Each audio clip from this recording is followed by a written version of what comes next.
ನಾವು ಶಿವಯೋಗ ಮಂದಿರದಲ್ಲಿ ಓದತಕ್ಕಂಥ ಸಮಯದೊಳಗ ಕೇಳಿದ್ವಿ.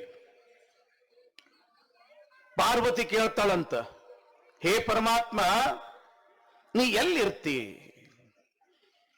ನಿನ್ನ ನಿಜವಾಗಿರ್ತಕ್ಕಂಥ ವಾಸಸ್ಥಾನ ಯಾವುದು?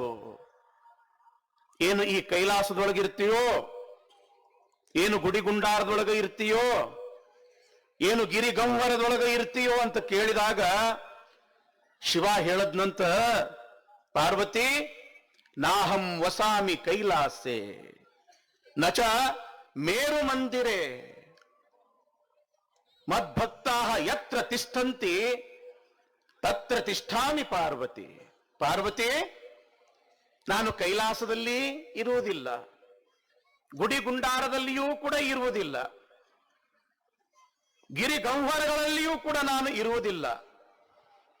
ನನ್ನ ಭಕ್ತರು ಎಲ್ಲಿ ಇರ್ತಾರ ಅಲ್ಲೇ ನಾ ಇರ್ತೀನಿ ಅಂದಿದ್ದು ನಿನ್ನೆಯ ದಿವಸ, ಇವತ್ತಿನ ದಿವಸ ದೇವರು ಅಲ್ಲಿ ಇಲ್ಲಿ ಎಲ್ಲಿ ಇಲ್ಲ, ಈ ಸದ್ಭಕ್ತರ ಸಭೆಯಲ್ಲಿಯೇ ಗವಿಸಿದ್ದೇಶ್ವರನ ಸ್ವರೂಪದಲ್ಲಿ ಇದ್ದಾನೆ ಅನ್ನೋದಕ್ಕೆ ಇಲ್ಲಿ ಸೇರಿರ್ತಕ್ಕಂಥ ತಾವೆಲ್ಲರೂ ಕೂಡ ಸಾಕ್ಷಿ.